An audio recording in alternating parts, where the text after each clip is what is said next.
So, I've totally blanked on what we were going to talk. Oh, I know what we're talking about. Yeah. So, what can the government do? Is there anything we can do about this, Mabel? Because at the moment we have to rely on legislation passed by the Labour government, and that doesn't look like it's forthcoming.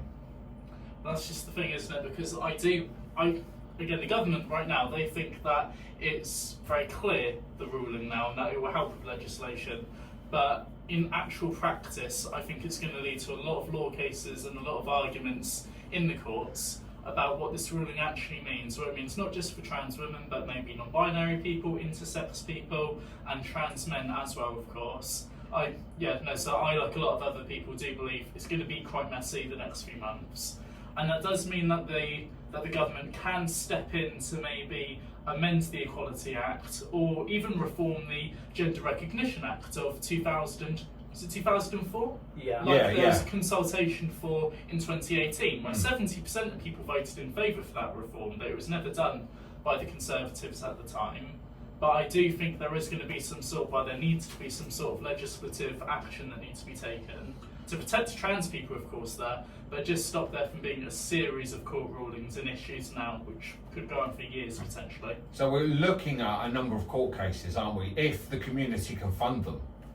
But that's the thing too, yeah, because as the trans community, we don't have tens of thousands of pounds or spare yachts or anything like that, so like these gender critical groups like Forum in Scotland and stuff do have from their benefactors. So it is going to be really difficult for us to be able to fight this, at least legally. There's a lot that we can do socially in the meantime through grassroots stuff, but I think we'll get to that in its own section later on. But really it's quite worrying to just think of what could happen maybe legally. I think there's we're not too sure right now though really whether this law or this ruling is even kosher for human rights laws at this stage. Yeah, I'm going to come to that towards the end of the show, the second hour. There are some articles that this ruling butters up against.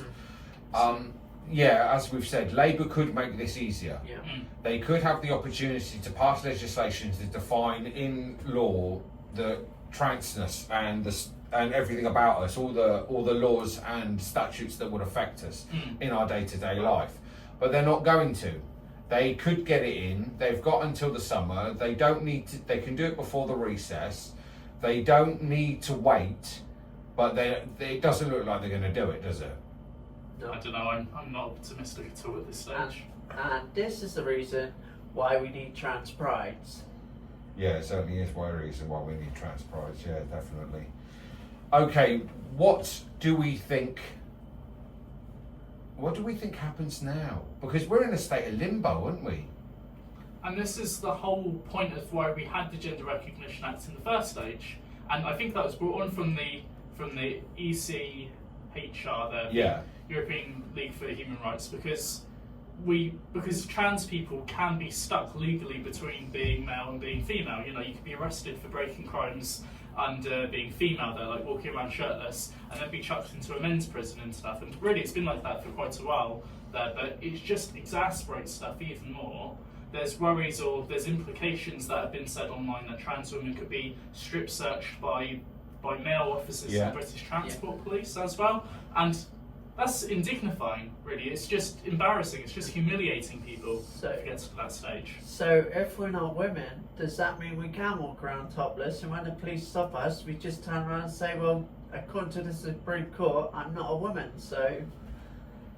Yes, Clara. I don't think anybody's going to challenge it like that, are they? But it is going to get to a point where a trans girl is going to use the public toilets. And the next thing you know, someone is going to make an issue of it if they clock them. Yeah. And that toilet is then going to be filled up with security guards, male security guards, which happened at Butlins. Yeah, in October last year. We reported on. Yeah. And they are going to manhandle a trans girl out the toilets, and then we will have to define.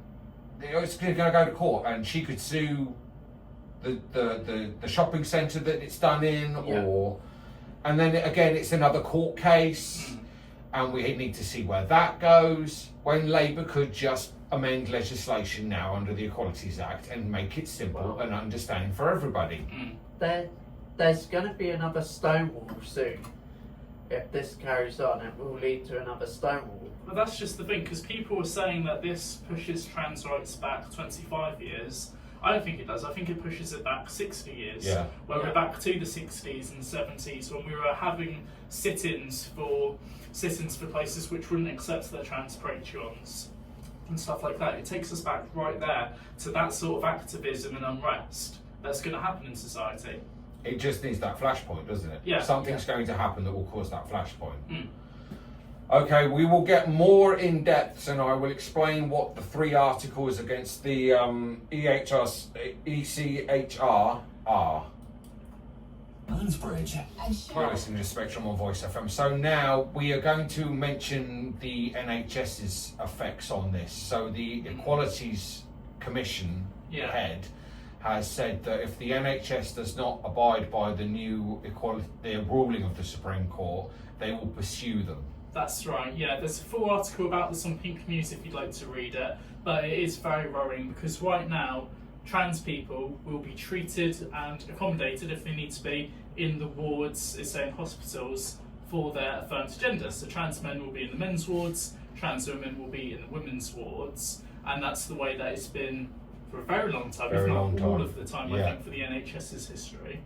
Yeah, when I've been in hospital, I've always been told if your details say that you're female or male, you'll be treated on the appropriate ward. So whenever I'm in hospital, my details say I'm female, and I'm always on a female ward. Yeah. So Wes Streeting was floating the idea before the Supreme Court ruling that they were going to house trans women on men's wards, but in separate rooms.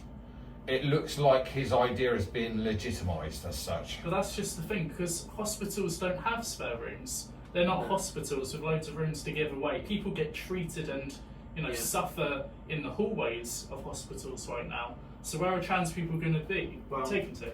The side rooms are always taken up by people who actually need to be in the side room. Like if they've got a contagious disease or they've got an infection, they need to be in a side room. So where are they going to keep us? It's also used for people who are about to pass as well, isn't it? It is. Yeah. My granddad, when he passed, he was in the side room for about 2 weeks.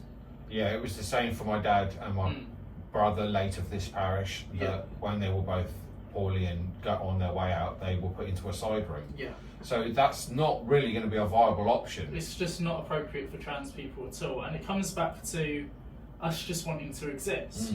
Are trans people now, if they're worried about which wards they're going to be taken to, are they going to put off getting medical treatment when they need it? Are they going to refuse seeing someone or going to a hospital when they seriously need medical help and then becoming very, very poorly or suffering as a consequence from that, just because of how unwelcome ultimately we're all being made to feel? This is just another aspect of it, like with breast rooms and stuff like that there.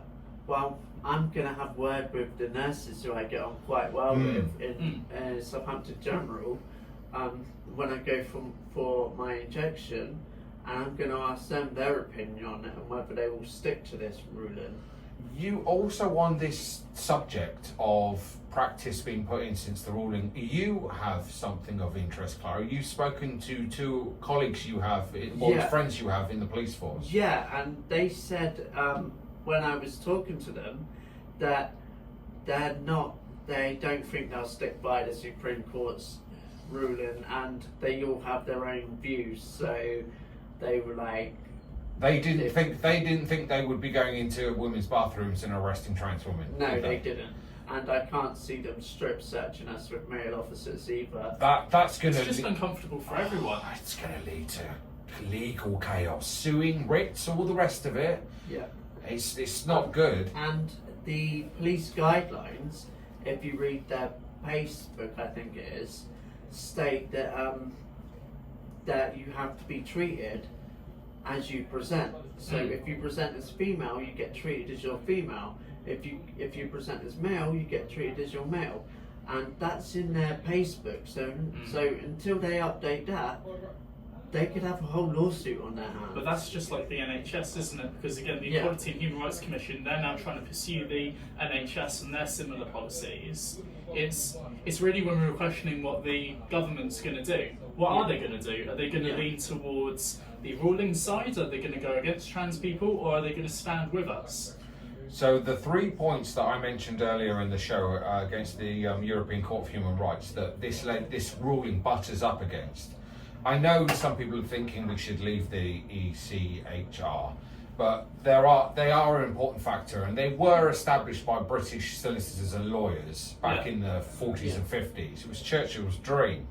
So the ECHR, it butters up against 3 articles. Article 8, the right to a private and family life. Article 14, the protection from discrimination, and Article 3, protection from inhumane or degrading treatment. And it is degrading. Yeah, it is. So you can see on those 3 points that you have a case to go to the European Court and challenge this. Yeah. But I don't think it's going to get anywhere, because it's going to take 5 years to bring a case at the European Court of Human Rights. Really? 5 years. By that time, all sorts of chaos is going to unfold unless the Labour government gets off its bottom and does something. And you're going to have a situation where incoming governments, it won't be. I don't think the Tories are going to get in again. They're so low down in the polls. Yeah. It looks like at the moment, if Labour continue on their course of throwing their government away, You're more likely to get get reformed. And then what we have to fear is that we'll be pulled out the European Court of Human Rights, and people like the 3 of us will have our healthcare taken off us. Well, this is just the first step on a train to a camp, isn't it? So It does seem like that way, Clara. They are trying to rule us out of existence. yeah. Okay, join us on the other side of these messages, and the second hour of the show, we will give you a breakdown of what you can do about it and where the protests are. Join us after this.